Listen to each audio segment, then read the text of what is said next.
이 히브리서의 수신자들은 박해와 어려움 속에 당황하고 실족했습니다. 이러한 초대교회 성도들을 위로하고 격려하기 위해서 편지를 쓴 것이 바로 히브리서입니다. 오늘 읽었던 본문에서 우리가 특별히 주목해야 될 내용은 출애굽 당시 큰 기적으로 구원을 받은 이스라엘 선조들이 광야 생활을 하는 동안 불순종해서 그 가나안에 들어가지 못하고 광야에서 죽었다는 사실입니다. 순종. 순종은 예수를 믿는 자들에게 늘 요구되는 성경의 명령입니다. 우리는 보통 이렇게 이야기합니다. 믿음이 없어서 순종하지 못했다. 순종은 분명히 믿음의 행위이고 믿음은 반드시 순종으로 드러납니다. 그런데 많은 경우에서 그렇듯이 당연한 말, 당연히 알고 있는 결론을 말한다고 해서 반드시 사람이 그렇게 하지는 않습니다. 당연한 말을 자기의 것으로 만드는데 수많은 시행착오를 거치게 되는 것이죠. 성경은 이 일에 대해 많은 시간과 과정, 훈련이 필요하다 말합니다. 하지만 우리 대부분은 언제나 빨리빨리 판결과 보상을 원합니다. 그래서 우리가 이 시간과 과정을 외면하게 되면 하나님이 이 시간과 과정 가운데 우리 안에 채우시려는 내용을 놓치게 됩니다. 그렇게 되면 우리의 신앙에 대해서, 인생에 대해서 깊은 안목을 기를 수가 없습니다. 이런 안목은 현실 속에서 믿음이 도전받을 때 꼭 필요한 것인데 이런 안목이 없다면 우리도 이스라엘 백성들처럼 광야에서 실패할 것입니다. 읽었던 본문 14절에 있는 권면, 즉 우리가 시작할 때 확실한 것을 끝까지 견고히 잡고 있으면 그리스도와 함께 참여한 자가 되리라. 이 말씀은 당연하면서도 나의 것이 되기가 참 어렵습니다.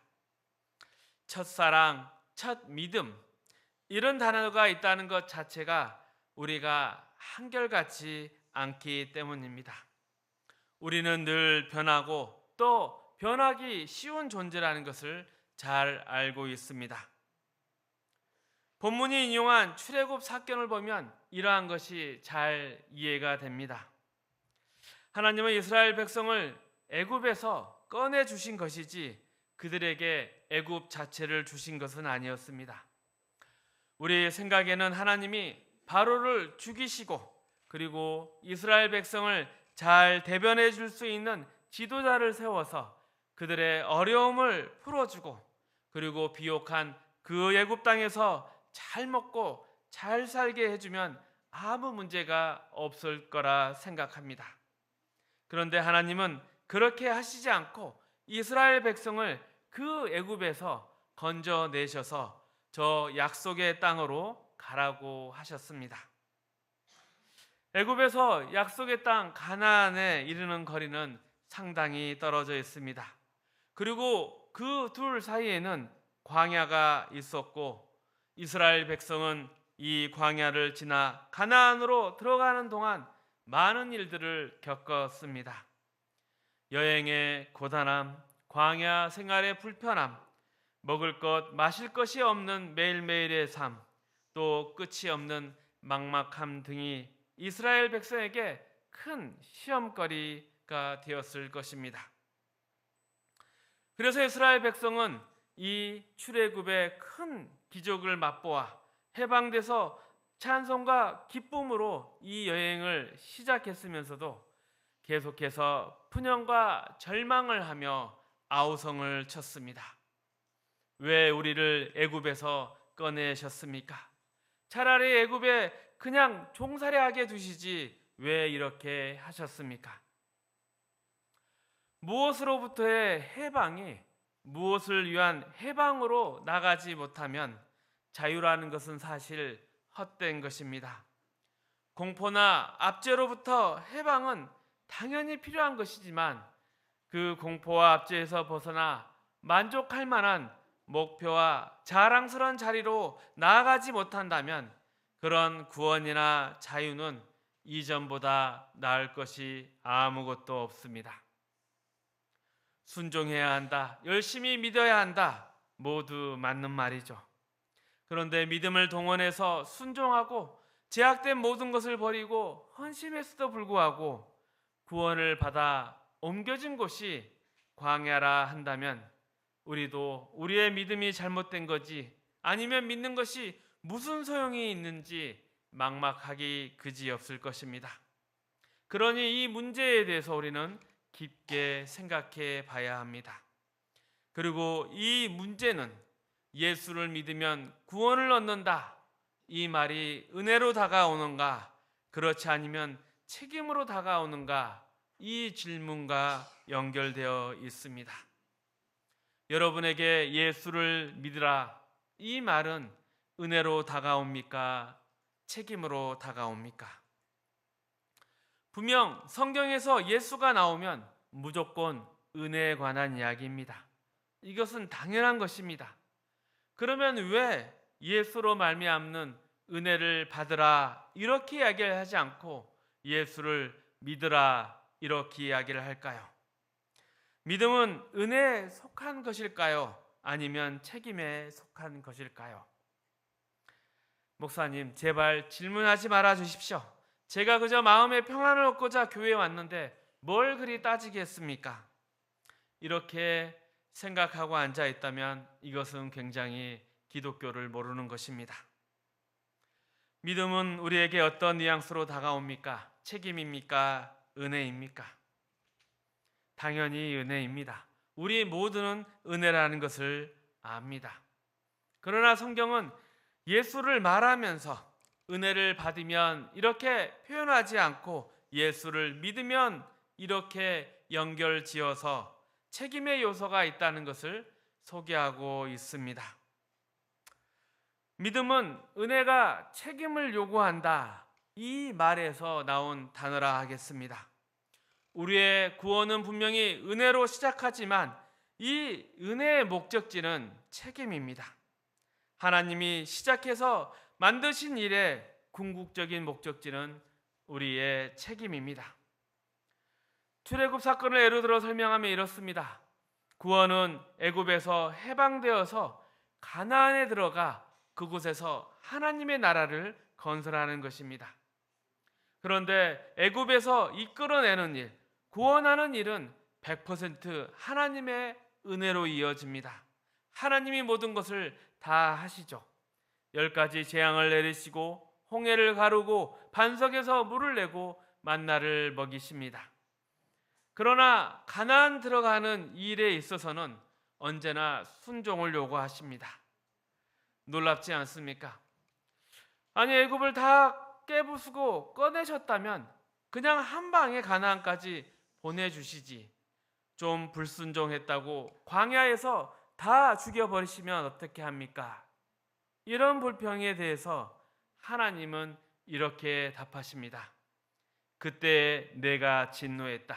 너희는 그 땅에 못 들어간다. 내 안식에 못 들어간다고 내가 맹세했다. 이런 하나님의 대답에 우리는 이 책임의 문제를 그냥 쉽게 너희가 책임져라 식으로 이야기하지 않고 믿음이라고 이야기할 필요성이 있는 것입니다. 이렇게 함으로써 은혜와 책임이 그 시작과 결론으로 어떻게 신비롭게 묶여 있는가를 볼 수 있게 됩니다.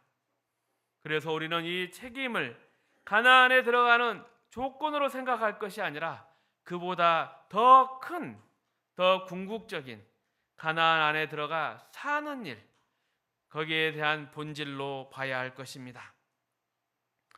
하나님은 예수님을 보내시어 당신이 누구시며 하나님의 인류를 향해 가지신 목적이 무엇인지를 분명히 드러내셨습니다. 그것이 바로 예수의 성육신입니다. 하나님이 누구이신가 분명히 우리에게 보여주시기 위해서 우리와 똑같은 모습으로 우리의 가장 밑바닥까지 내려오셨습니다. 하나님이 이런 방법으로 우리를 찾아오신 것은 하나님의 자기 증명이 아닙니다. 우리의 영광과 우리의 승리를 위해서, 또 우리라는 존재의 가치 그리고 그 정체성을 알려주시기 위해서 성육신이라는 방법을 택하신 것입니다. 하나님이 모든 것을 동원하여 우리에게 이처럼 은혜를 베푸시는 것은 우리를 하나님의 자녀답게 만드시려는데 그 목적이 있습니다. 이와 더불어 우리에게 하나님의 영광이 되게 하시는 목적도 가지고 있습니다. 이 영광의 최고의 내용이 무엇이겠습니까? 그것이 바로 책임입니다. 책임이라는 단어가 이해하기 어려울 수도 있습니다. 왜냐하면 그것은 자신의 능력과 자랑을 나타내는 데 사용되는 말이 아닙니다. 우리라는 존재가 자유를 가지고 하나님께 대한 항복과 순종을 자신의 가장 중요한 본질로 삼겠다 하는 자리에 책임이라는 말이 쓰이기 때문입니다. 물론 이 자유와 책임 그 자체에는 구체적인 승리나 영광은 없습니다.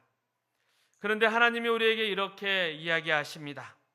내가 너희를 흙으로 만들었지만 너희라는 존재는 나와 믿음을 나누고 사랑을 나누며 책임을 나누는 경지까지 이르도록 내가 목적하고 있다. 이것이 바로 기독교의 핵심입니다. 하나님은 그래서 끊임없이 우리에게 질문하시고 우리로 답을 요구하십니다. 이것은 우리 보고 해결하라는 것은 아닙니다. 우리는 분명히 이 하나님의 질문과 도전에 답을 해야 되는데 그 답은 내가 만들어낼 수 있는 것보다 큰 것입니다. 그래서 어렵죠. 그리고 우리는 자주 그 답을 알고도 싶어하지 않습니다. 이스라엘 백성이 약속의 땅 가나안으로 가는 초입에서 홍해를 건너게 됩니다. 출애굽기에서 보듯이 그들은 이때 영광의 찬송과 고백을 하였습니다. 자신들을 붙잡던 애굽이 깨지고 거기서 그들을 꺼내신 하나님의 능력을 실컷 보았기 때문입니다. 그들은 10가지 재앙과 홍해가 갈라지는 사건으로 감격했습니다. 그런 경험이 있었던 그들이 광야에서 불순종합니다. 광야에서 이 고생하며 사느니 차라리 옛날의 삶이 더 나았다 합니다. 애굽에서는 그냥 좀 미치고 살면 그만이었습니다. 전쟁이나 정치는 윗사람들에게 맡기고 그저 먹고 사는 일 각자 알아서 하고 조금 괄시받고 조금 힘들게 살면 되었습니다. 그런 애굽에서 나왔는데 광야는 매일매일 고단합니다. 만나를 한꺼번에 주시지 않으니 창고에 쌓아둘 수도 없습니다. 물도 풍족하게 마실 수 없었죠. 빌고 아우성쳐야 바위에서 겨우 마실 물을 얻는 현실이었습니다. 그들이 이러한 현실을 이해할 수 없었을 것입니다. 그리고 그 앞날도 예측할 수 없었을 것입니다. 이와 달리 그들의 애굽의 삶은 어땠습니까? 앞날을 예측할 수 있었고 나름 보장되어 있었습니다. 거기서 400년이나 살았으니 그곳이 익숙합니다. 그런 자리에 있으면 사람은 안일해집니다. 우리도 흔히 기도에서 그런 현상이 나타납니다. 하나님, 제가 뭘 더 바라겠습니까? 그저 우리 자식들이 남들한테 흉대지 않고 돈 걱정 안 하고 살다가 그냥 빨리 곱게 죽으면 그만이지 않습니까? 우리가 바로 이런 광야에 서 있습니다. 그러나 하나님은 이런 우리들의 모습에 노하십니다. 아니 이 자식들아, 내가 너희 아버지인데 도대체 나를 무엇으로 아느냐? 뭐 곱게 살다가 그냥 죽게 놔두라고. 이것이 바로 출애굽의 이야기입니다. 도대체 예수를 믿는다는 말은 무엇인가? 하나님은 왜 우리를 만드셨고 우리를 어디로 데려가시는가? 역사란 무엇이고 인생이란 무엇인가? 현실은 무엇이고 고난은 무슨 의미인가? 이런 것들에 대해서 우리는 하나님 앞에 불평합니다. 하나님, 이게 뭡니까? 차라리 돌아가는 게 낫잖아요. 왜 괜히 불러내서 이 고생 시킵니까? 여기에 앉아 있는 서로의 얼굴을 한번 보십시오. 이게 뭔가 하는 표정들 아닙니까? 우리가 우리의 정체성을, 그리고 그 운명과 우리가 갖게 될 명예를 모른다면 그런 얼굴을 가질 수밖에 없습니다. 하나님이 전심과 열심을 기울여서 우리를 만드시고 기르시고 또 채우고 계시다는 것을 생각하지 않으면 그런 표정을 지을 수밖에 없습니다. 우리는 쉬운 것으로 때우고 대강 살다가 체념하고 맙니다. 이스라엘 백성이 가나안에 들어가서 어떻게 되었습니까? 거기서 우상을 섬기다가 망했습니다. 이 우상 숭배란 단지 하나님 외에 다른 신을 섬겨 벌받는 문제가 아닙니다. 우상 숭배란 본질적으로 대충 때우려는 것입니다. 쉬운 것으로 타협하라는 것이죠. 그러나 하나님은 대충 쉬운 것으로 타협하려는 우리에게 그럴 수 없다. 너희는 마음껏 영광과 명예와 승리를 누릴 수 있는 존재다. 그런 세상을 살아라. 그리고 그런 존재로 살아라. 이렇게 말씀하시는데 우리는 거부합니다. 그저 등 따스고 배부르면 그만이기 때문입니다. 그러나 이것이 하나님의 자녀된 자의 삶이 아닙니다. 우리는 정신을 차려야 됩니다. 예수 믿는다는 것이 무엇이겠습니까? 예수 믿으면 형통하고 좋은 일에 둘러싸여서 대충 쉽게 사는 것이 아닙니다. 그리고 하나님이 절대 자녀를 그렇게 살도록 내버려 두지 않으십니다. 박살을 내시죠. 그것이 바로 우리가 겪는 고난이라는 것입니다. 성경은 예수님의 고난에 대해서 이렇게 말했습니다. 히브리서 5장에 보면 그가 아들이시면서도 받으신 고난으로 순종함을 배워서 온전하게 되셨다. 예수님도 이 고난을 당하셨습니다. 이처럼 우리에게 고난이라는 것은 크고 놀라운 것입니다. 단지 무엇 때문에 겪을 수밖에 없는 그런 소극적인 것이 아니라 이것을 통해 만들어지고 채워지게 될 그 적극적이고 구체적인 관점에서 안목에서 이 고난을 바라봐야 하는 것입니다. 우리는 자신의 정체성을 발견하게 될 이 도전과 시험을 뿌리치고 그저 현실의 최소한의 안심과 확인에 만족하려고 합니다. 그런 안일한 우리를 흔들어 깨우는 것이 바로 고난인 것입니다. 예수님은 사역 초기에 광야에서 기도하고 준비하시는 중에 시험을 받습니다. 이 돌들로 떡등이가 되게 하라. 성전에서 뛰어내려 보라. 마귀에게 절하라. 이런 시험을 당하셨습니다. 예수님은 이 모든 것을 거부하셨습니다. 떡에 매인 인생을 거부하시고 진정한 목적과 내용은 외면한 채 그저 현실의 문제를 해결하라는 아우성치는 이런 거짓과 헛된 것들을 거부하셨습니다. 그리고 예수님은 감수하셨습니다. 하나님의 일을 이루시기 위해 고난을 다 감수하셨습니다. 내게 절하면 천하 만물을 너에게 주겠다 하는 그 사탄의 제안을 단지 거부한 정도에 그치는 것이 아니라 그렇게 도전하고 위협하는 사탄이 있는 그것을 그대로 놔둔 채 그러한 현실과 그러한 고난 속에서 아버지의 일을 하셨습니다. 예수에게 다가와 죽이겠다 덤비는, 그리고 또 기어코 예수를 팔아 채찍질하고 조롱하고 십자가에 달아맨 그 세상에서 하나님의 일을 이루시려고 모든 것을 다 감수하셨습니다. 그리고 모든 것이 다만 해결되는 것으로 끝나는 것이 아니라 우리의 상상을 초월한 더 놀라운 일로 하나님이 이 십자가 예수를 통해 증언하고 계십니다. 하나님이 우리의 인생에도 지금도 그 일을 하고 계시는 것입니다. 그런데 우리의 기도는 어떻습니까? 하나님, 괜히 저 같은 것 때문에 고생하지 마십시오. 물론 저도 고생시키지 말아 주십시오. 이런 기도 말고 해본 기도가 뭐가 있겠습니까? 우리가 나라를 위해서 기도하는 이유가 무엇이겠습니까? 사실 나라를 위해 기도할 틈이 없어야 정상적인 신앙생활이라 하겠습니다. 실질적인 신앙생활에 직면해 보지 않았으니 무슨 기도를 해야 할지도 모를 것이 바로 우리의 모습입니다.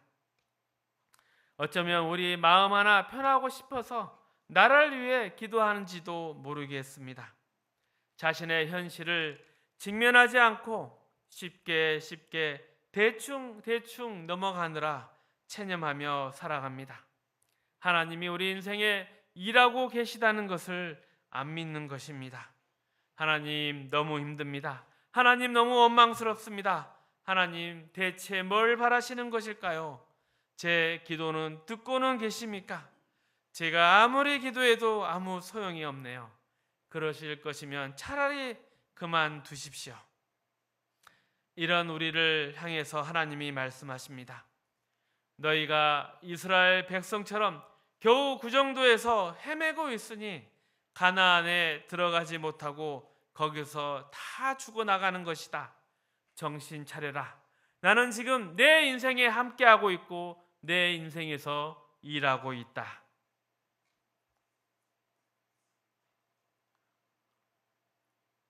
믿음을 무엇이라 말씀드렸습니까?